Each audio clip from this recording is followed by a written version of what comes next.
All right, and we're live.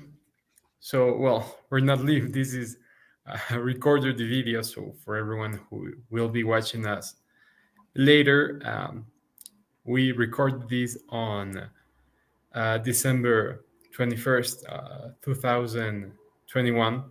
And, well, today we're doing another of the España Confidencial interviews.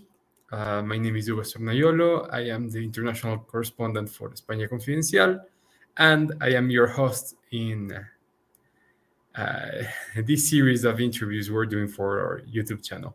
Today we have a very special guest who actually was one of my professors back when I studied in Chile. I think like about 2 years ago. This is Professor C. Bradley Thompson.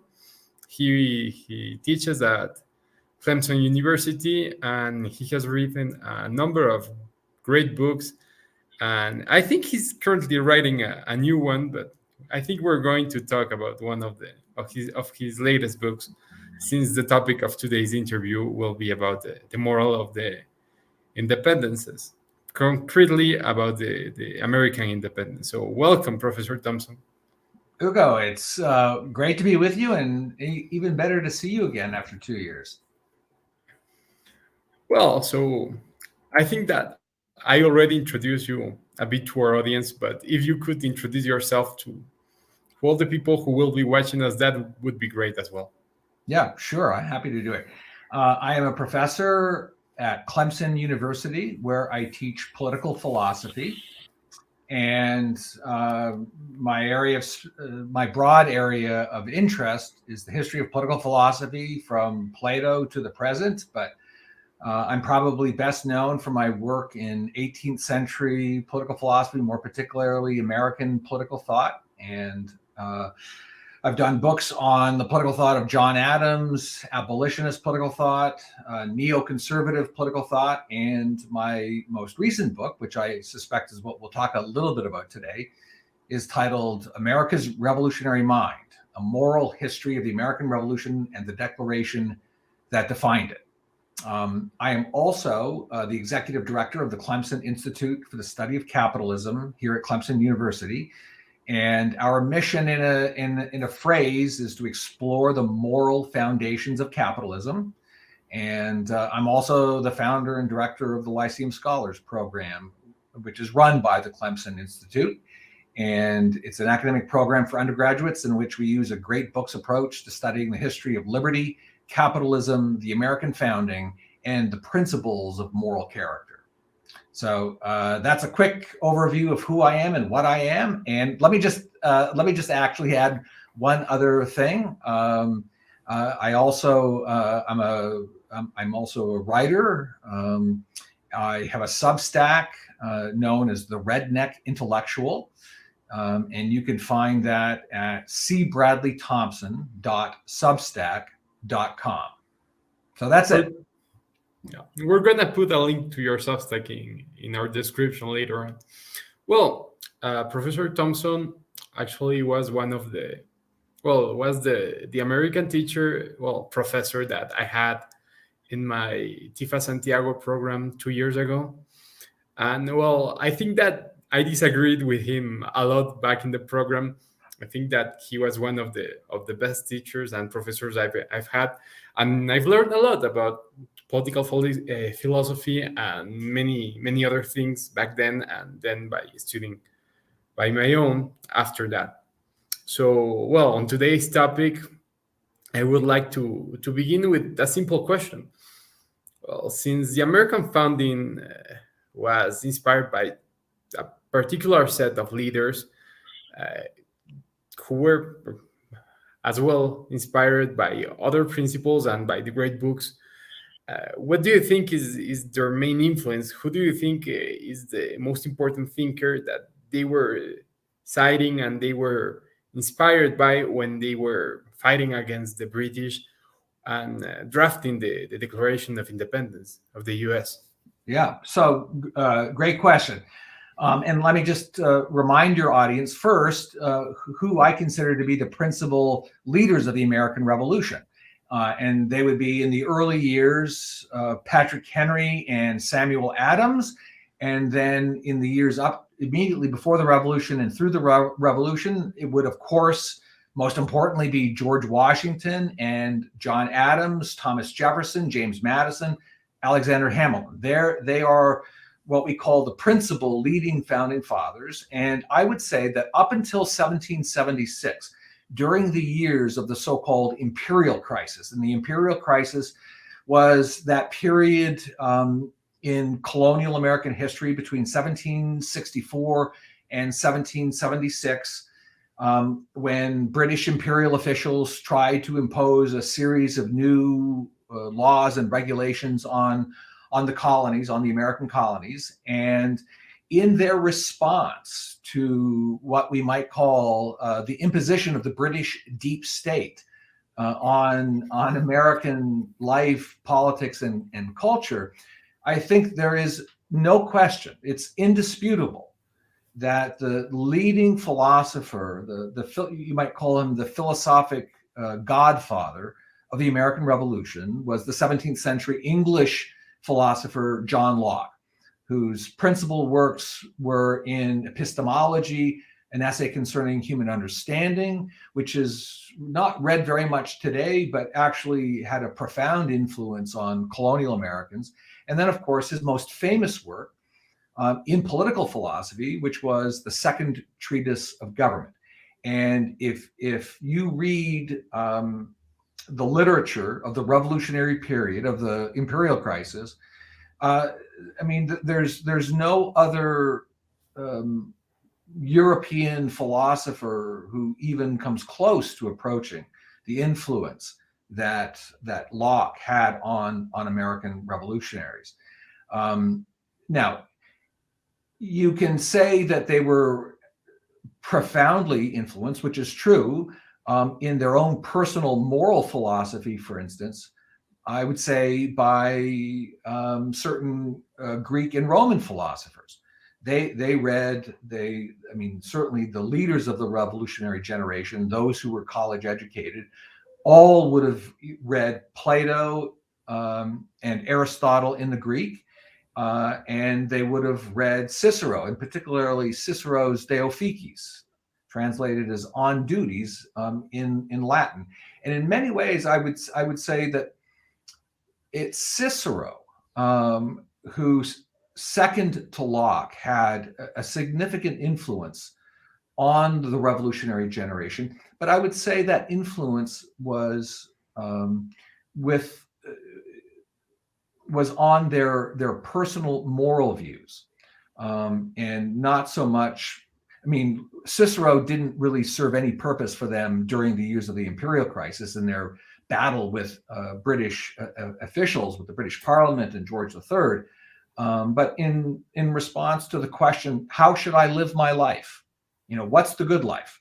What is moral character? Cicero, I think, probably was the greatest influence. But relative to the questions surrounding the imperial crisis, there's just simply no question. It's indisputable. Locke is the primary philosophic influence. You see it everywhere. You see it in all of the major pamphlets of the Revolutionary era. You see it in all of the newspapers of the Revolutionary era. And you see it on all of the second and what we might call third tier thinkers of the American Revolution. All of them, literally, virtually all of them, are either quoting Locke, paraphrasing Locke, or using Locke's arguments. Now, I will say that after 1776, certainly after the passage of the Declaration of Independence, and you can see, I mean, Locke's DNA or fingerprints are all over the Declaration of Independence. You can read the Declaration, the second sentence of the Declaration, the one that begins, "We hold these truths to be self-evident, that all men are created equal, that they're endowed by their Creator with certain unalienable rights, among which are the rights to life, liberty, and happiness," et cetera, et cetera, et cetera. I mean, this is just it's a précis of the second treatise.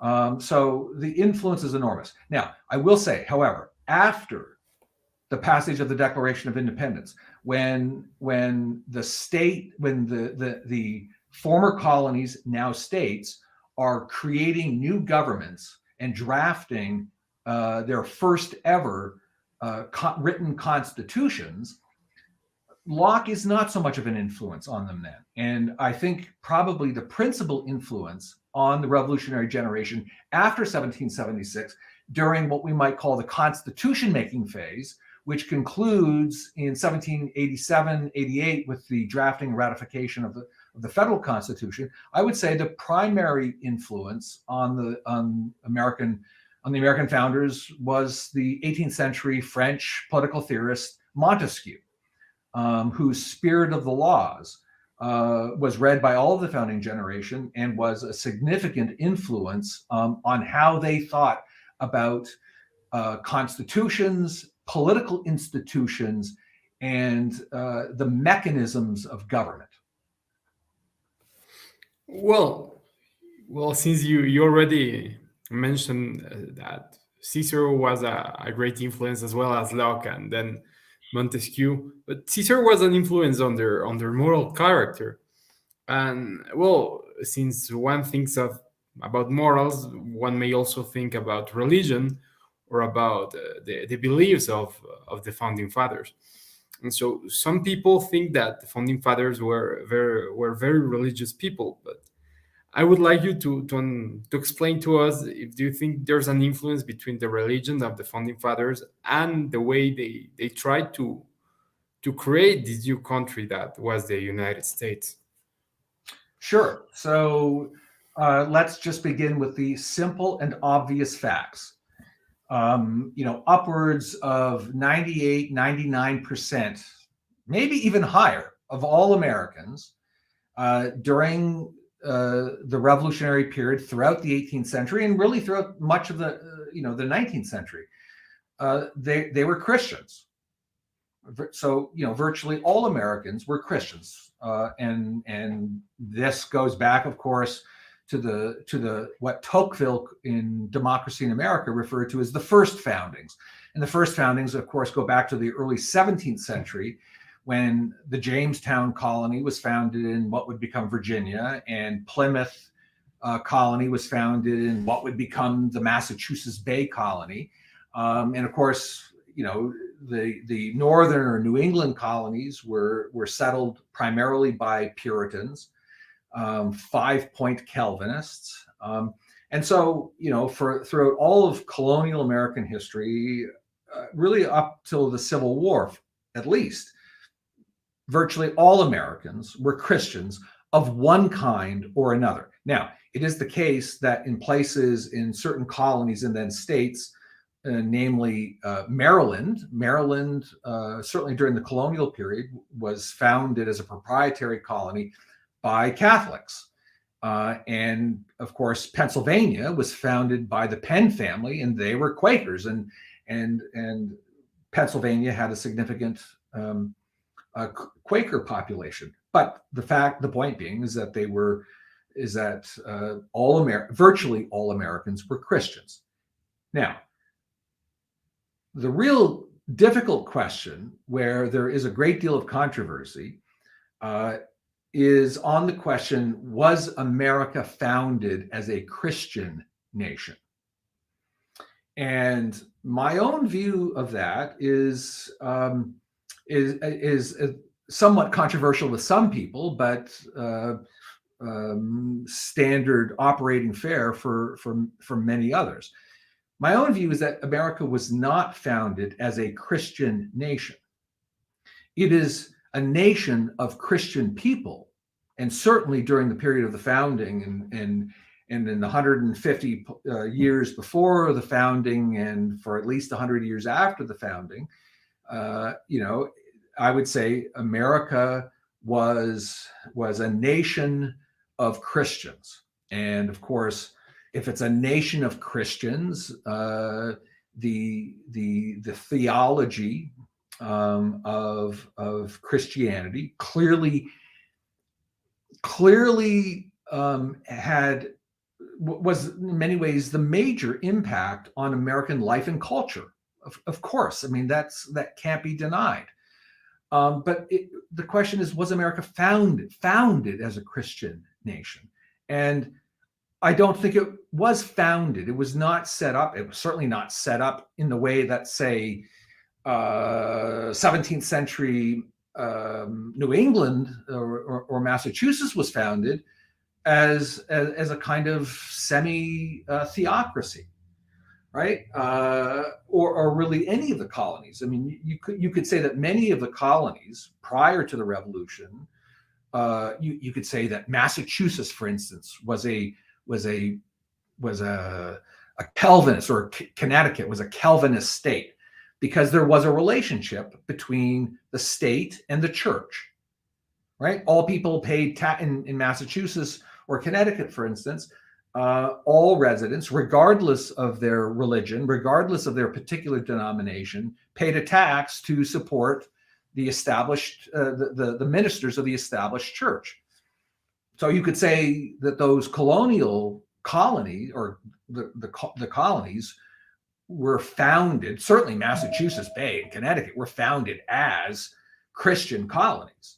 But can you say the United States of America was founded as a Christian nation? And the answer has to be no. I mean, show me the evidence. Where in the Constitution of the United States do we see the establishment of a Christian nation? Well, you could say it in the following sense. You could say, and this is very ironic, you could say that with the First Amendment to the Constitution, that bars an establishment of religion, which would be the definition of a Christian nation if there is an establishment. But ironically, with the principle of separation of church and state, which comes out of the First Amendment,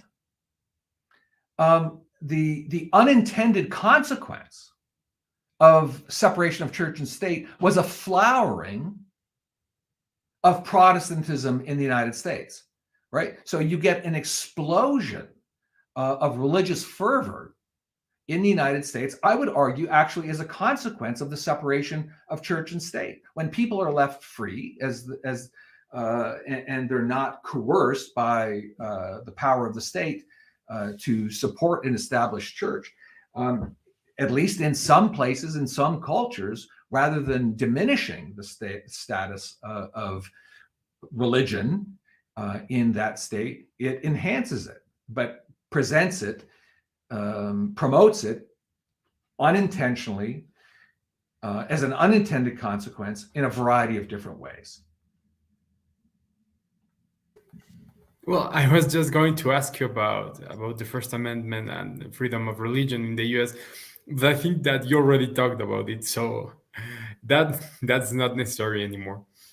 There's another thing here, that some people who were opposed to the American Revolution, they actually, instead of, well, in the end, after having fought the revolution and having fought the founding fathers, they decided not to stay anymore in what would become the United States, but they would go to Canada, to the north, and they would stay as loyal subjects of the British crown. Do you think that there was any influence of the American experimenting government with the way Canada was developed as a state, as a nation, in the years thereafter? That's a good question. It's a hard question. I don't particularly feel well qualified to answer it, despite the fact that I once was myself a Canadian, born and raised in Canada, but I left Canada 40 years ago, and just over a year ago became an American citizen. So it is the case that that many loyalists, the so-called loyalists or Tories, left the United States and either went back to Great Britain, or, many of them, maybe even most of them, went to Canada. And I just don't know Canadian history well enough, in part because I don't care enough. But the quick and dirty answer to your question is, relative to the forms of government that were established in the Canadian provinces, and then Canada wasn't founded as a nation until 1867. So almost 100 years after the founding of the United States and the drafting of the federal Constitution. No, I mean, to understand government in Canada, to understand the forms and formalities of government in Canada, you have to look to Great Britain, not to the United States. I will say, though, Ugo, in passing, that one of the really interesting features of the American Revolution and the debate during the years of the imperial crisis between American revolutionary patriots and the loyalists was that they actually debated the meaning of Locke. So in many ways, and this subject has actually not been written about very much at all. In fact, I guess I would say it's really not been written about at all. So if you or other young people of your generation are looking for a good doctoral dissertation topic, I think there's a great dissertation topic to be written on the intellectual battle between American patriots and American loyalists over how to interpret John Locke. Now, what's interesting is that the loyalists in some way were Lockeans. It's kind of interesting, but they interpreted Locke in a different way. The American patriots, they interpreted the most, you might say, the most individualistic elements. I mean, I don't mean to be anachronistic, but this might be helpful.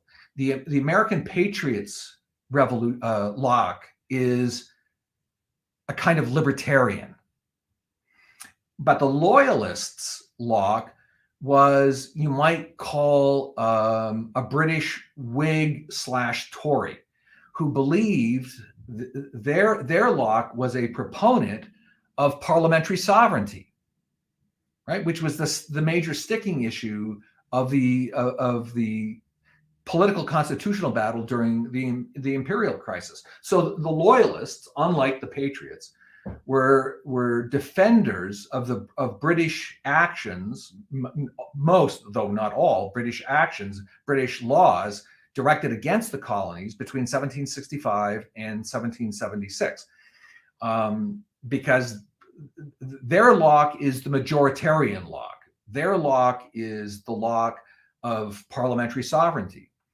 and so it's a fascinating debate, and just really hasn't been written about very much anymore. So as I said, if you or any of your contemporaries are looking for a good doctoral dissertation to work on, that would be a good one. Well, I think I kind of had an idea when you were explaining the difference between the loyalist interpretation of Locke and the American revolutionary interpretation of Locke. And I may see that there's some kind of pre-configuration of the thought of Edmund Burke in the loyalist Locke. I mean, parliamentary sovereignty and, well, a sense of belonging instead of individual rights and so on and so forth, which would be the position promoted by the American founding fathers.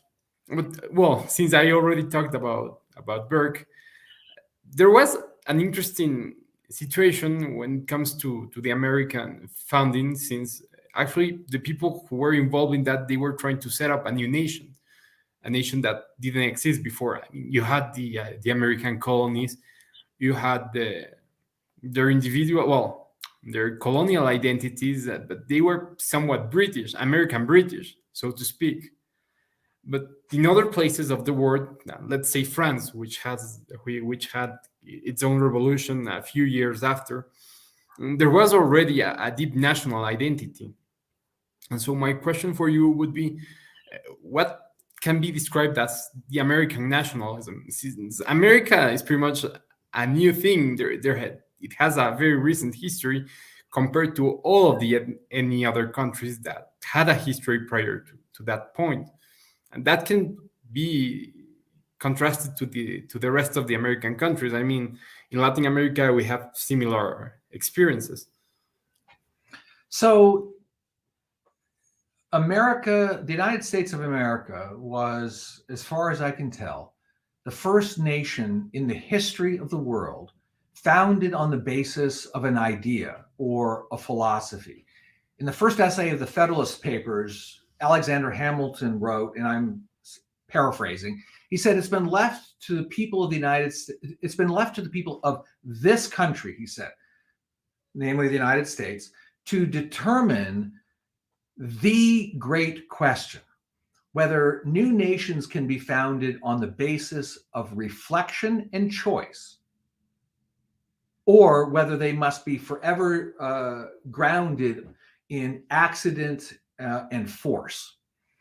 Now, I think that what he's describing there is, in fact, I mean, all nations founded on the basis of accident and force would be, well, I mean, it literally would be virtually all nations other than the United States up until that point. But certainly, he's talking at the very least about England. And we can use the English Constitution as our benchmark here. What's the English Constitution, right? Can you? I'm sorry, I guess I don't have I'm looking for my pocketbook version of the U.S. Constitution. With the U.S. Constitution, you can pull it out of your back pocket or your breast pocket and hold it up, and turn to page 4 and find the clause which will help us determine whether the Stamp Act is constitutional or unconstitutional. But the British Constitution is not a written document. There is no written document. The British Constitution is an assemblage of statutory and common law that has developed over the course of centuries. Plus, it is the extant form of government at any one given time. Now, what's interesting is that virtually all Americans up until 1765 were not only loyal subjects of the British Crown, they thought that the British Constitution was the greatest in the history of the world. And so, but what's interesting, of course, is that within 10 years, they have completely rejected the British Constitution and are founding a novus ordo seclorum. They're founding a new order of the ages, de novo, out of nothing. And this is the part, now going back to Hamilton, who said the Americans were really the first people to found a new nation on the basis of reflection, which means reason, which could mean philosophy, and choice. And choice means free will. So the Americans are the first people in world history to found a new nation on the basis of ideas, of philosophy. And what is the substance of that philosophy? Where do we find that philosophy? Well, you go to the second sentence of the Declaration. We hold these truths to be self-evident. All men are created equal, et cetera, et cetera, et cetera, where it lays out the Declaration in its second sentence, identifies 4 self-evident philosophic truths, which can be summed up each in one word: equality, rights, consent, and revolution. That's it. There's the philosophy in one sentence, right? And then the Constitution, the revolutionary state constitutions written between 1776 and 1780, and then the national constitution in 87, 88. These are all influenced by the ideas of the time, by Montesquieu, for instance. We get the idea of the doctrine of separation of powers from Montesquieu. But the single biggest difference between the English and the Americans is that they did not have a written constitution, and we did have a written constitution. It's the difference between Blackstone's understanding of an unwritten constitution and Tom Paine's understanding of a written constitution. Now, in contrast all of this to the French Revolution. So the French Revolution is similar to the American Revolution in that it begins de novo, right? It's founded explicitly on the basis of a philosophy, very much like the Americans. But there is a revolution, but it's an entirely different kind of revolution from the American Revolution. The first thing to note about the French Revolution in contrast to the American Revolution is that the French literally want to begin de novo, right? And what that means is they mean de novo in a radical sense, ex nihilo. They want to destroy the past. They want to destroy the ancien regime. In fact, so radical is the French Revolution that they want to actually change both time and space. Now, what the heck do I mean by the French revolutionaries wanting to change time and space? What I mean is, so radical was their revolution that they invented a new calendar that begins with the year 1. They reinvented time and they reinvented space. And how did they reinvent space? They completely redrew the map of France. They eliminated all of the historical provinces in France, and they put France on a grid, on a topographical grid, right? So they changed the boundaries. I mean, internal to France, they changed all the boundaries. I mean, it's unprecedented. And then the philosophy, of course, behind the French Revolution, I think, without question, can be found in the philosophy of Jean-Jacques Rousseau, and the Rousseau of the social contract, the radical Rousseau, and Rousseau's doctrine in the social contract is to, I mean, in the famous passage in the famous chapter on the lawgiver in book 2 of the social contract, Rousseau talks about not only changing the nature of the government, but changing human nature. And how do you change what's the easiest way in which to attempt to change human nature? You murder 100,000 people. You send 100,000 people to either the guillotine, or you take priests and nuns on the Loire River. You take them out on barges in the Loire River, on garbage scows, actually, which have holes in the middle where they dump the garbage, and they would hog tie priests and nuns together, back to back, and they would just throw them through the hole in the middle of the scow, the garbage scow, and drown them. I mean, so in the end, there is nothing. There are the similarities between the American and French revolutions are superficial at best. And it's the difference between the French and the American revolutions is not a difference of degree; it is a difference of kind. There are two different revolutions led by two different philosophies.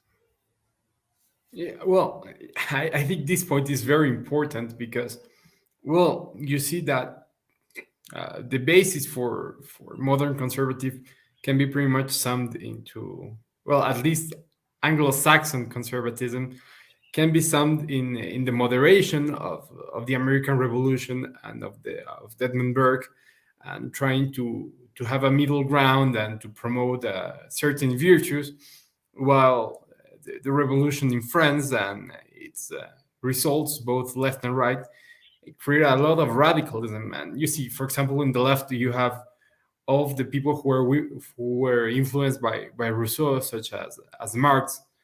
And on the right, you have people like Joseph de Maistre, who was a very deep radical and a traditionalist, and someone who would later on influence many other dangerous ideas in time. I mean, there's no moderation of the results of the revolution in France. While in the US, up until 13 years ago, there was some kind of moderation both in left and right. Yeah, no, I think that's correct. I mean, one way to get at your comment, Ugo, is to think about the American Revolution in the context of Burke. Right? So Edmund Burke, the great critic of the French Revolution, rejects it out of hand, was also a supporter of the American Revolution. So but it's complex. Up until 1776, Edmund Burke was a supporter of the Americans during the years of the imperial crisis. He believed that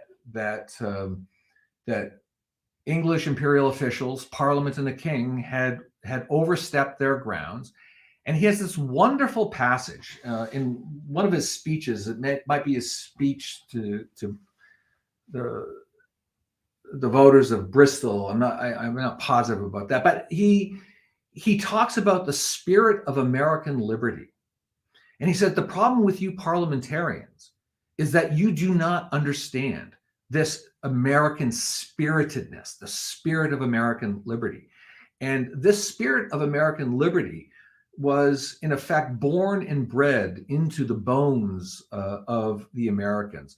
I mean, unlike the French, who had no spirit of liberty, no real cultural spirit of liberty, no moral spirit of liberty, they had an abstract philosophic sense of liberty, although I think it was a bogus sense of liberty, or the Rousseauan sense of liberty, which is connected to the general will, which means there's no liberty at all.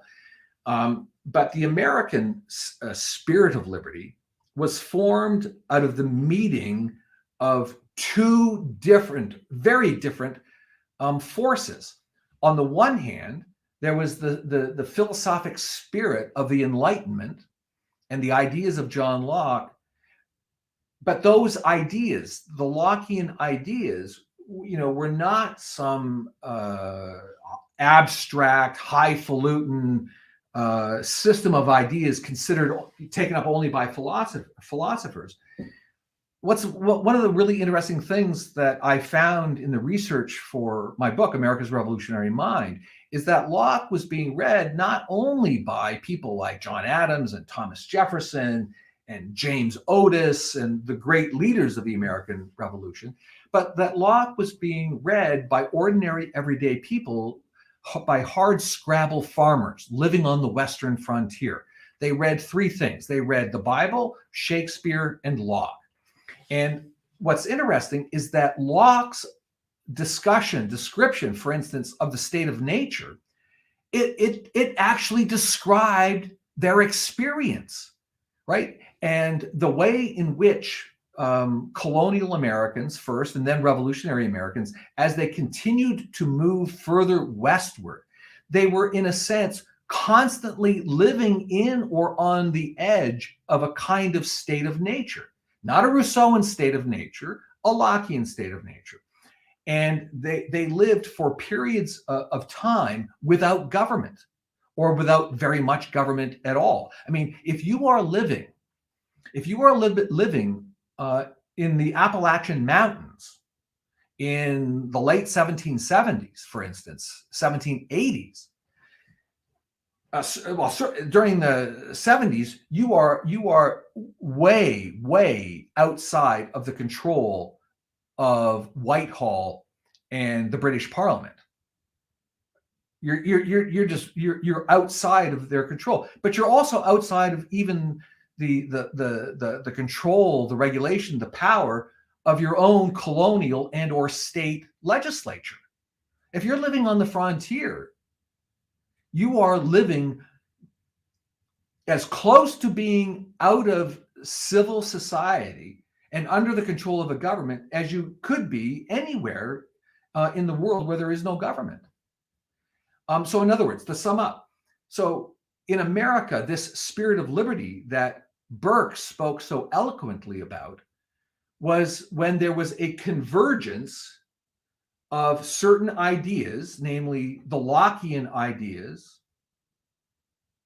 and the existential experience of the frontier.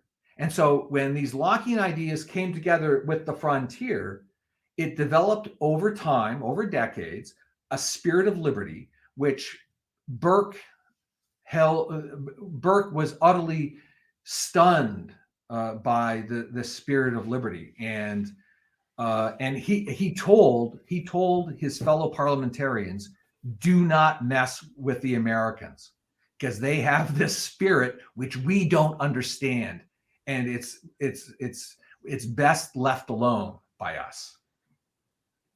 Well, since you have already explained that there are very important and very substantial differences between the concept of revolution for the French, that were marked by their philosophy, what Hayek would call the continental liberalism of the French, and the Americans were influenced by a way more moderate, more natural understanding of the refounding. Do you think that it is adequate to call the American Revolution a revolution per se, considering that they didn't kind of came back to the beginning and tried to rebuild everything from the bottom up?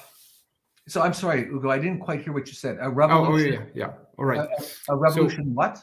no, do you think that it is adequate to call the American Revolution a revolution per se, since they weren't doing what the French did?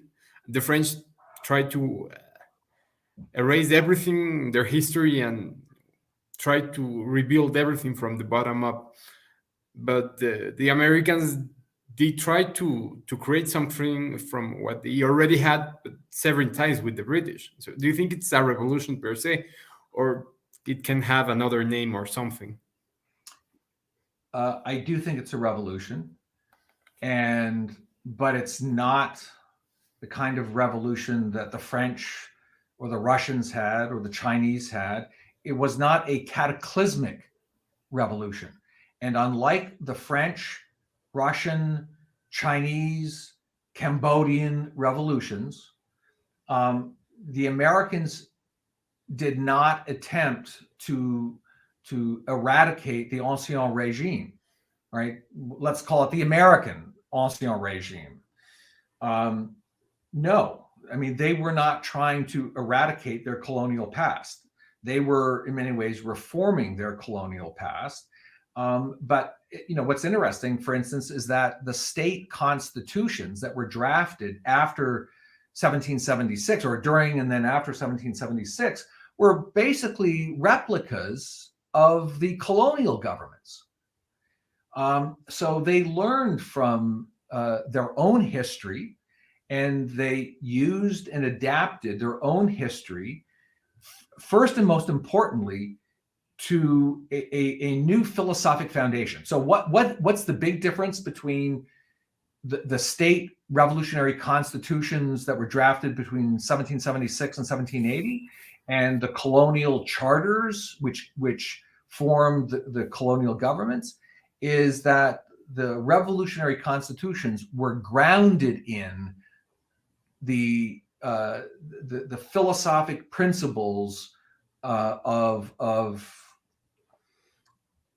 the natural rights philosophy. The natural rights philosophy provides the grounding for the revolutionary state constitutions. And you don't have that, at least not explicitly, you don't have it with the colonial government. So bottom line, the Americans are reforming their colonial governments. Now, how is the American Revolution revolutionary?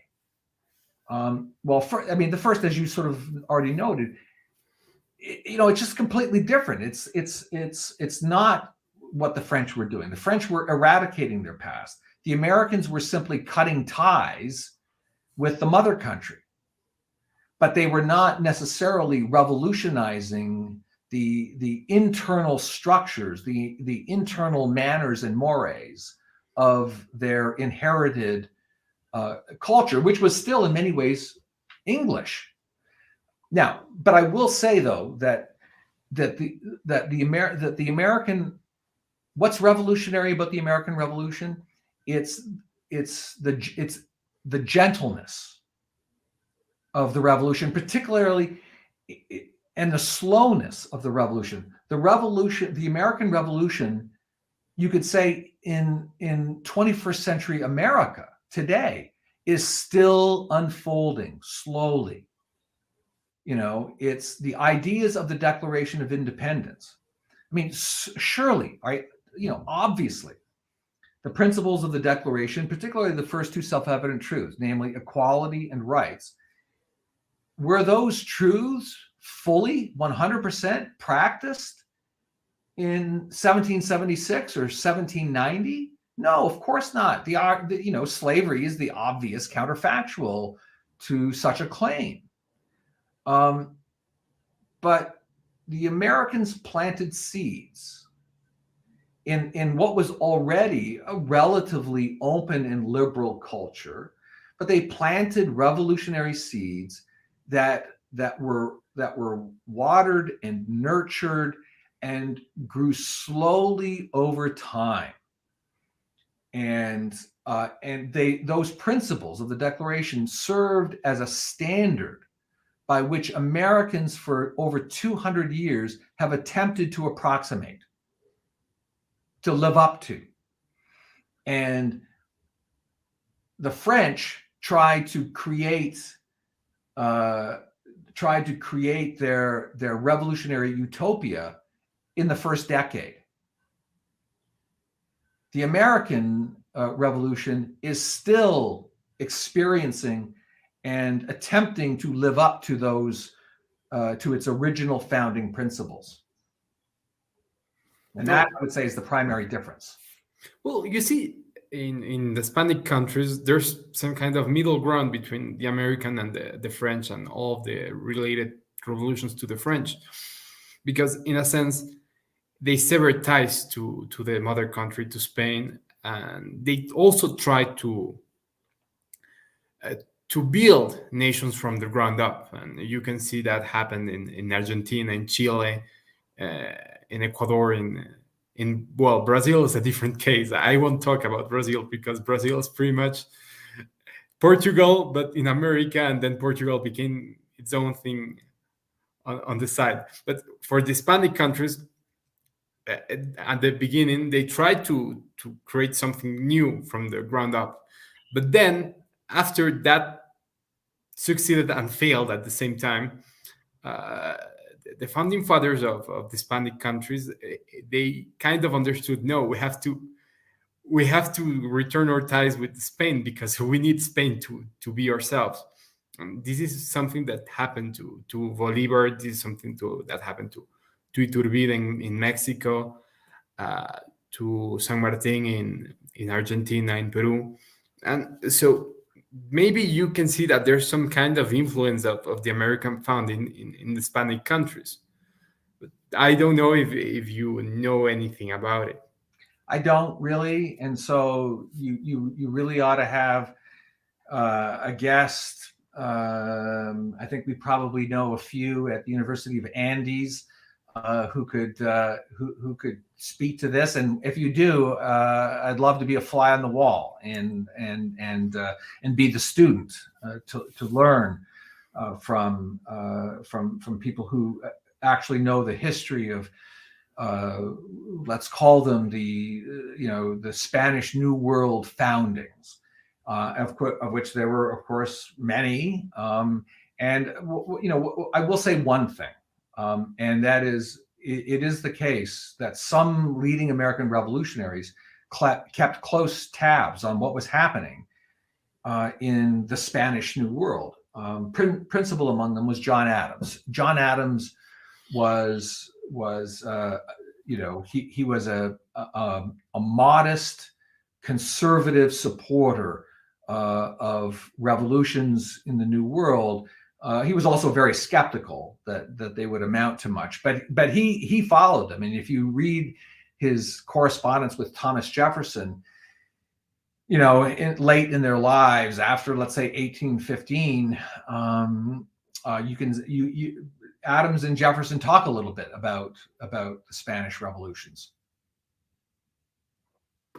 Well, there's another Spanish presence in the American Revolution. And I think there are two foreign founding fathers, so to speak, which are Lafayette from France and Bernardo Galvez from New Spain, from what would become Mexico. Do you know anything about them? Well, Lafayette, yes. I know a little bit about Lafayette, but not the second chap that you mentioned. Yeah, well, I think that he's an interesting figure because Galvez was a viceroy of New Spain, and he was one of the military commanders that fought against the British in the southern part of the colonies. So I think he's an interesting figure because he actually was kind of recognized among some of the greatest figures, the foreign figures of the United States. I think like 10 years ago or something. He's an interesting figure because he's not well known. But I think that as part of this cultural project that I'm trying to do with my pals at Spain, it's nice to try to make people in the US remember that they had a tie to Spain and to the Hispanic countries, back to their founding.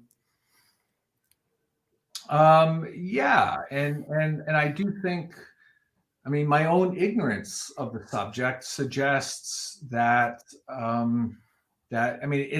think it's an inherently interesting topic, and my own ignorance of the subject suggests that that you really ought to have somebody on your show who can speak knowledgeably about it. I also think I will not do it, but I think there's probably, and then here's another great dissertation topic for you and your generation. I think there's probably there are still great books to be written on the history of New World revolutions in North and in Central and South America. I'm not going to write that book, but maybe one of our friends at the University of Andes. What really needs to be done is, it's a huge topic, and I think what needs to be done is some center or institute at a Latin American university.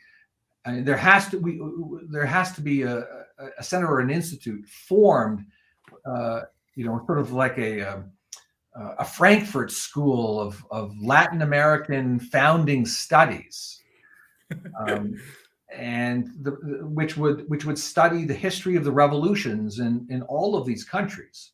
That's a great topic, but it's not. Unfortunately, I have too many other books still to write, and probably wouldn't be able to turn to that until it's too late. Well, since we can still do a little bit more of small talk, back when you were in Chile, you actually arrived during a time of unrest, and you were almost caught by the protest right then.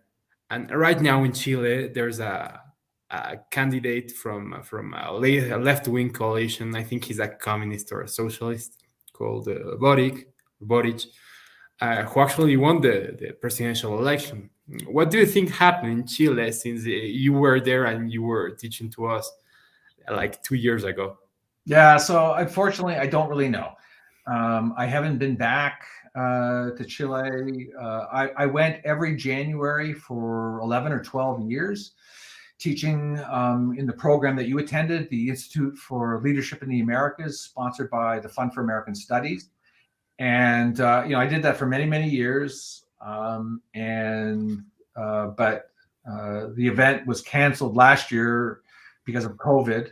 And unfortunately, I just haven't followed Chilean politics.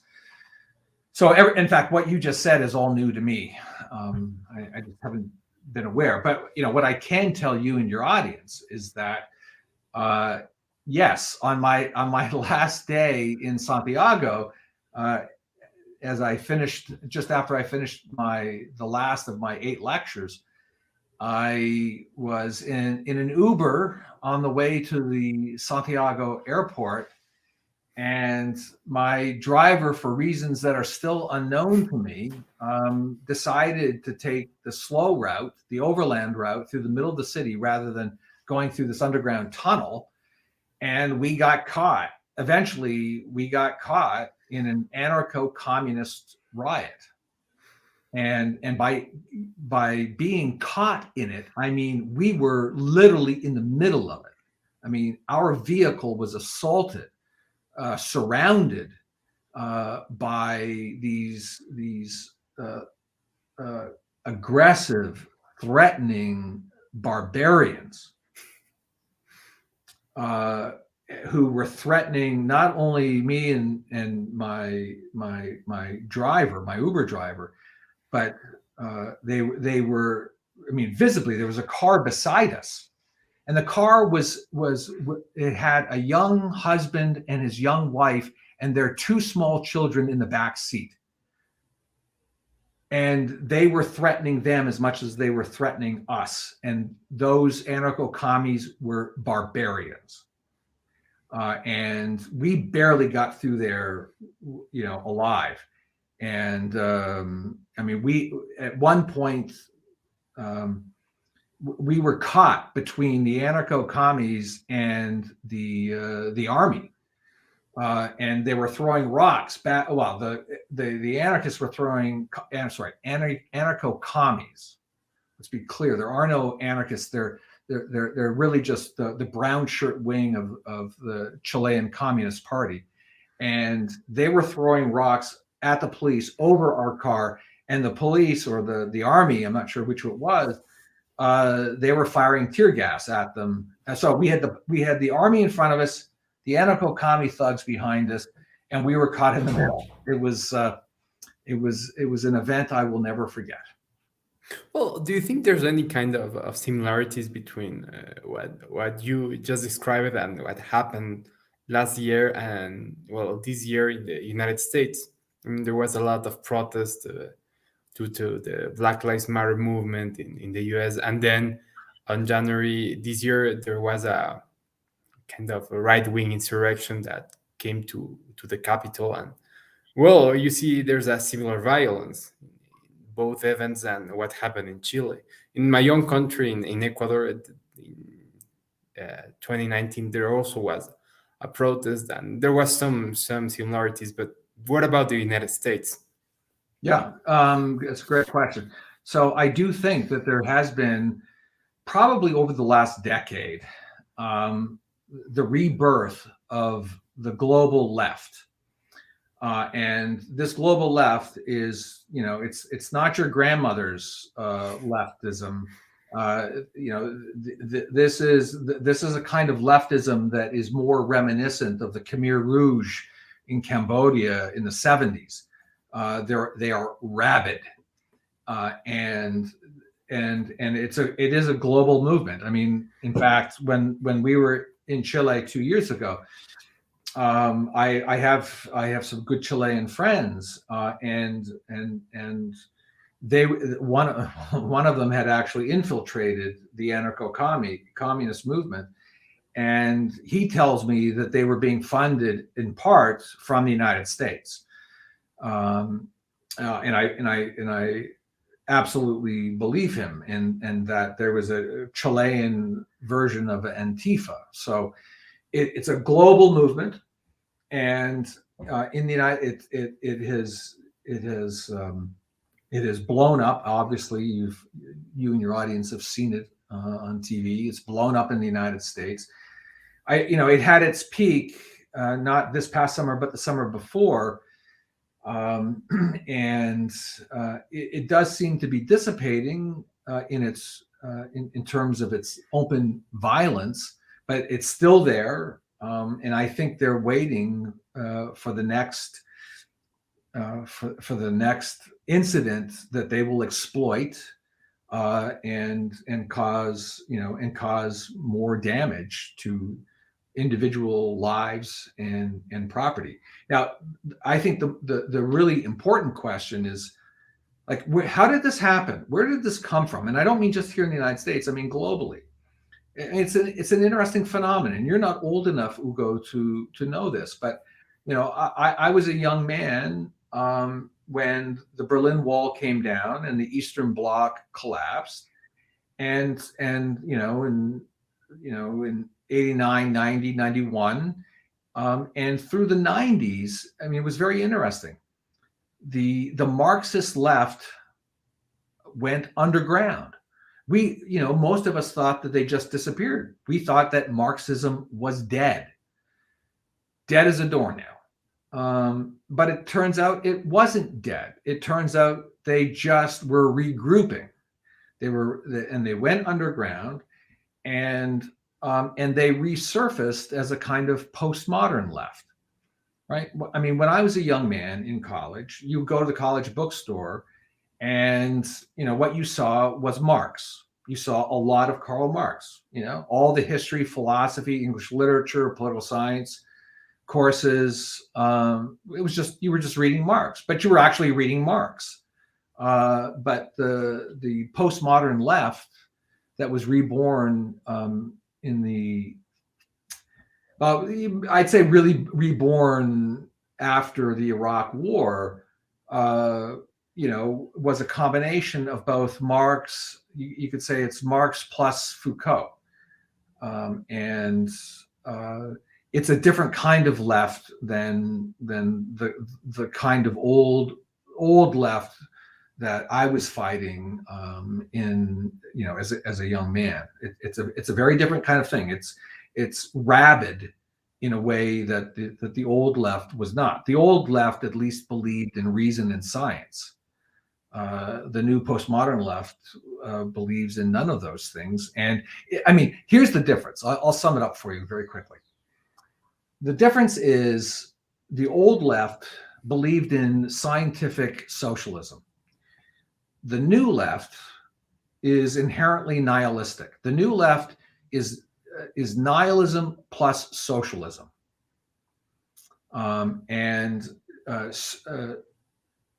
Socialism is still the end, but nihilism is the means to the end. Right? And so right now we are living mostly through the nihilistic phase of the new socialist revolution. So the nihilist phase is the phase of destruction. It's they want to tear down all of the institutions, both cultural and political, in the Western world, and they. But unlike the old left, although you can be found in Marx himself, they want to destroy the family. And why do they want to destroy the family? Because the family is the ultimate source of capitalism. Why? Because two primary institutions that are the foundation of capitalism come out of the family, namely private property and the division of labor. What is the most basic division of labor known to man? It's the division between man and woman, husband and wife. And the new postmodern left wants to destroy that. And so nihilism, I mean, the new left is inherently nihilistic, but nihilism is not the end of the left. Socialism is still the end, but nihilism now. So rather than class revolution, rather than proletarian revolution being the means to the end, cultural nihilism is the means to the end. This is very interesting because most of the people who are trying to keep up with this phenomenon, both in the US and in Latin America, they really try to impose the same Cold War dynamics. No, they are the Reds and they are commies and everything, but they don't really try to understand what is happening. They think that they are still following Marx, but that there's a very different thing that they are trying to impose and what they are following. Just to wrap it up, final question. What do you think would be the adequate response from conservatives, classical liberals, people on the right everywhere against these rebirth of the left, of this new post-structural, postmodern left. Right. So, one thing that I'm sure about is that the proper response to this new left is not the politics of Weimar. It's not, fascism is not the proper response to socialism. And unfortunately, in my view, and I think you know this because I know you read the Redneck Intellectual, my Substack, and so I've been engaged for the last year and a half in a kind of low grade intellectual duel with the forces of what I call the reactionary right, and by that I mean the Cath Trad or Trad Con reactionary right, the Catholic integralists, and the followers of our old friend the Bronze Age pervert. And so while I understand their frustration with what they call boomer conservatives and boomer libertarians, and while they have a reasonable critique of the left, their alternative, their solution is not much better than that of the left. And so what we find ourselves in now, Ugo, is,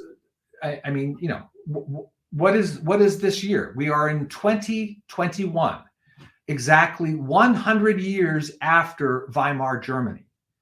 And what I see happening, certainly in the United States and largely in the Western world, is in fact a return to Weimar with a resurgent left and a resurgent, well, not in the United States, it's not a resurgent reactionary right, because this country has never had the tradition of a reactionary right. It is an alien philosophy to the United States, and they want to, what both sides, what the reactionary right and the progressive left share in common, is a disgust, contempt, and hatred for the principles of the American founding and of classical liberalism.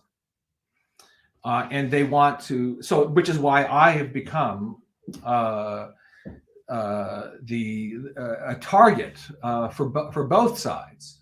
I wear a target on the front and a target on the back, and that's okay.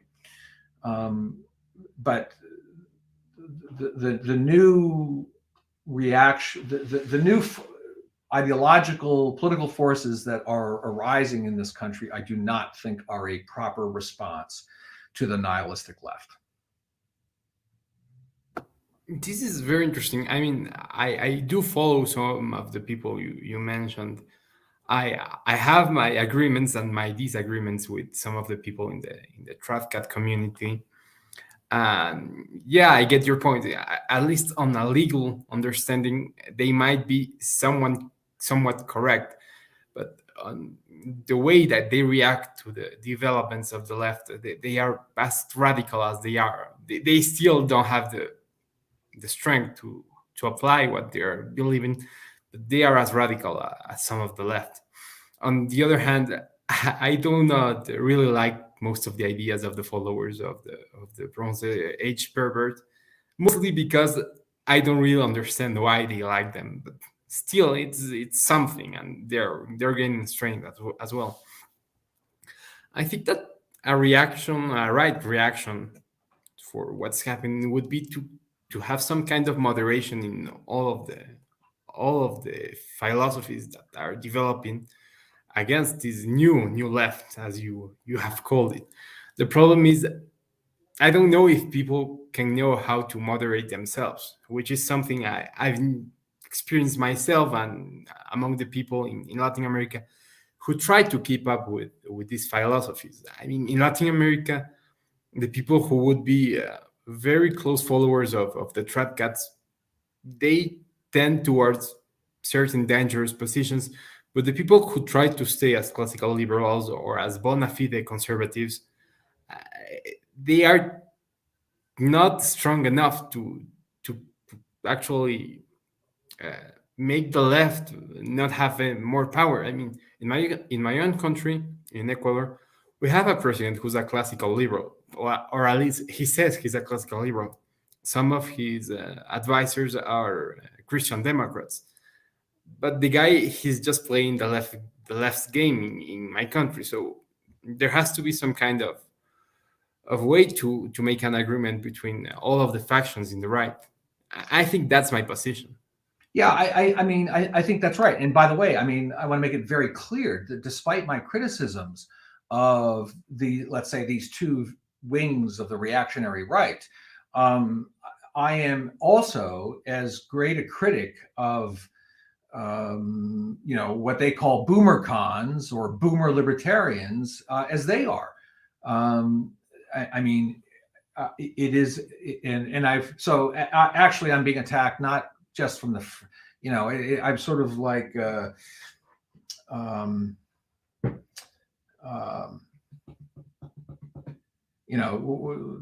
sorry, I'm drawing a blank, guns to the left of them, guns to the right of them, guns in front of them, the famous poem.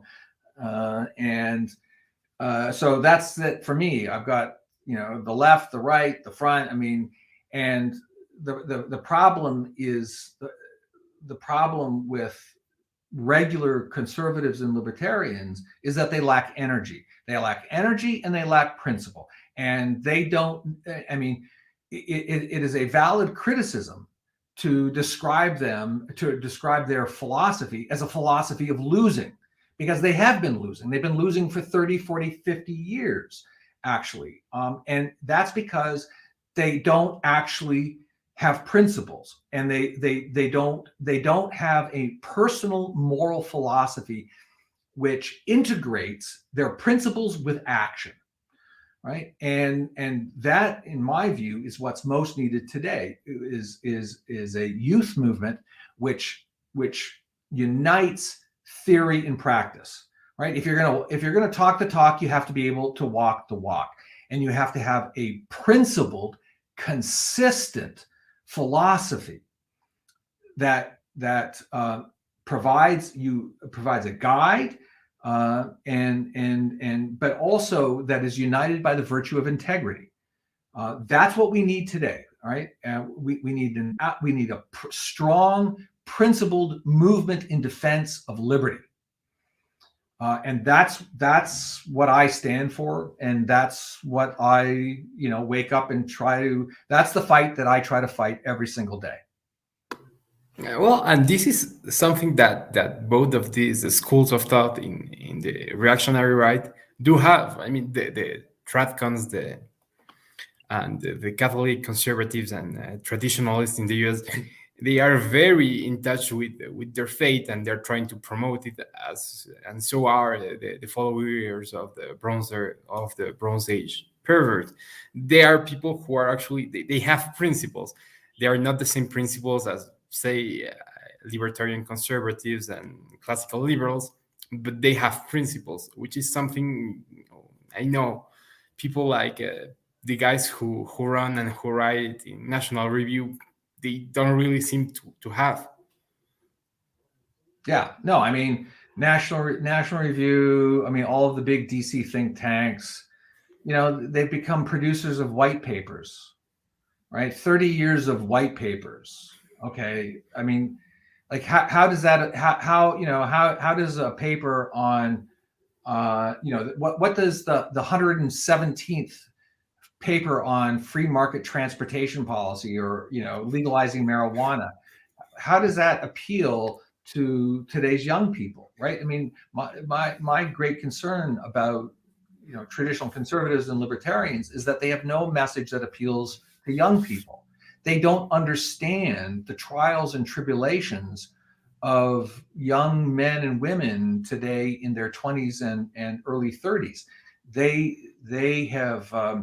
not experienced what today's young people. They've not experienced the totalitarianism of the K-12 education system in America's universities. Right? They've not experienced what young people today have gone through. We're living through a kind of cultural genocide, and that has affected the lives of young people much, much more than it has the lives of old people or older people.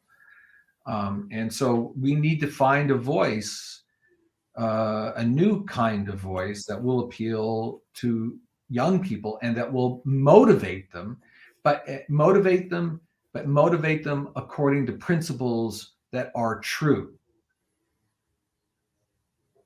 Not principles that are demonstrably false and wicked. Well, I think that this is a great ending message for this interview. I would like to thank you very much for having been our guest and for your time to have talked with me. And well, it's been great. It has been great, Ugo. Thank you very much. This conversation it brings me back to our time 2 years ago in Santiago, which I enjoyed very much. You always asked tough, smart questions that always kept me on my toes. Yeah, I do remember. Right. Let me end the transmission, and then I'm going to talk with you a little bit more. Thank you, everyone, and well, please like and subscribe